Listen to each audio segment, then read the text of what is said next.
John chapter 11, verses 1 through 57, New King James Version.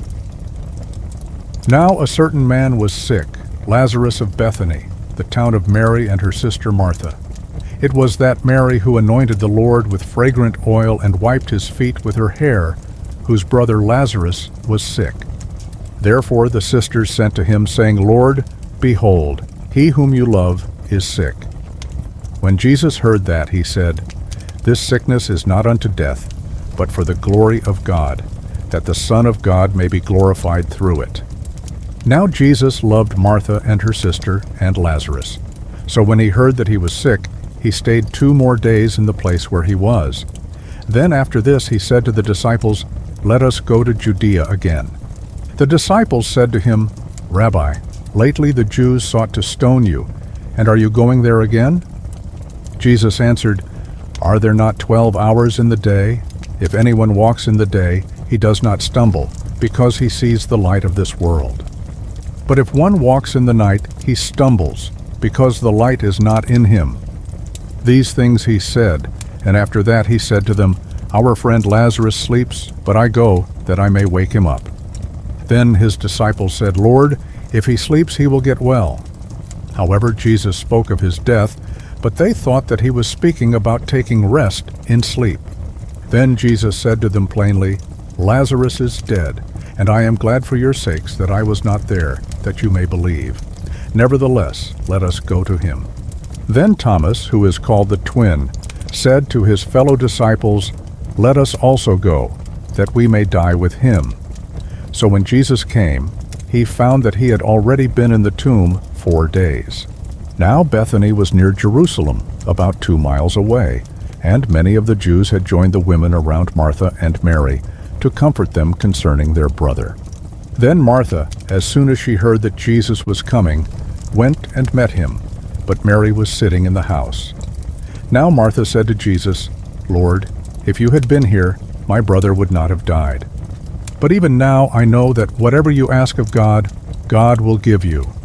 Jesus said to her, Your brother will rise again. Martha said to him, I know that he will rise again in the resurrection at the last day. Jesus said to her, I am the resurrection and the life. He who believes in me, though he may die, he shall live. And whoever lives and believes in me shall never die. Do you believe this? She said to him, Yes, Lord, I believe that you are the Christ, the Son of God, who is to come into the world. And when she had said these things, she went her way, and secretly called Mary her sister, saying, The teacher has come and is calling for you. As soon as she heard that, she arose quickly and came to him. Now Jesus had not yet come into the town, but was in the place where Martha met him. Then the Jews who were with her in the house, and comforting her, when they saw that Mary rose up quickly and went out, followed her, saying, She is going to the tomb to weep there. Then, when Mary came where Jesus was and saw him, she fell down at his feet, saying to him, Lord, if you had been here, my brother would not have died. Therefore, when Jesus saw her weeping, and the Jews who came with her weeping, he groaned in the spirit and was troubled. And he said, Where have you laid him? They said to him, Lord, come and see. Jesus wept. Then the Jews said, See how he loved him. And some of them said, Could not this man, who opened the eyes of the blind, also have kept this man from dying? Then Jesus, again groaning in himself, came to the tomb. It was a cave, and a stone lay against it. Jesus said, Take away the stone. Martha, the sister of him who was dead, said to him, Lord, by this time there is a stench, for he has been dead 4 days. Jesus said to her, Did I not say to you that if you would believe you would see the glory of God? Then they took away the stone from the place where the dead man was lying. And Jesus lifted up his eyes and said, Father, I thank you that you have heard me. And I know that you always hear me, but because of the people who are standing by I said this, that they may believe that you sent me. Now when he had said these things, he cried with a loud voice, Lazarus, come forth. And he who had died came out bound hand and foot with grave clothes, and his face was wrapped with a cloth. Jesus said to them, "Loose him and let him go."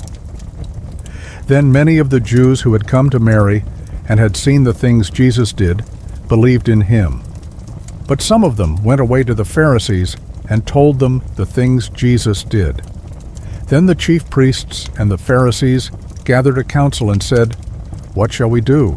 For this man works many signs. If we let him alone like this, everyone will believe in him, and the Romans will come and take away both our place and nation." And one of them, Caiaphas, being high priest that year, said to them, "You know nothing at all, nor do you consider that it is expedient for us that one man should die for the people, and not that the whole nation should perish." Now this he did not say on his own authority, but being high priest that year, he prophesied that Jesus would die for the nation, and not for that nation only, but also that he would gather together in one the children of God who were scattered abroad. Then, from that day on, they plotted to put him to death. Therefore Jesus no longer walked openly among the Jews, but went from there into the country near the wilderness to a city called Ephraim, and there remained with his disciples. And the Passover of the Jews was near, and many went from the country up to Jerusalem before the Passover to purify themselves. Then they sought Jesus, and spoke among themselves as they stood in the temple, "What do you think, that he will not come to the feast?" Now both the chief priests and the Pharisees had given a command, that if anyone knew where he was, he should report it, that they might seize him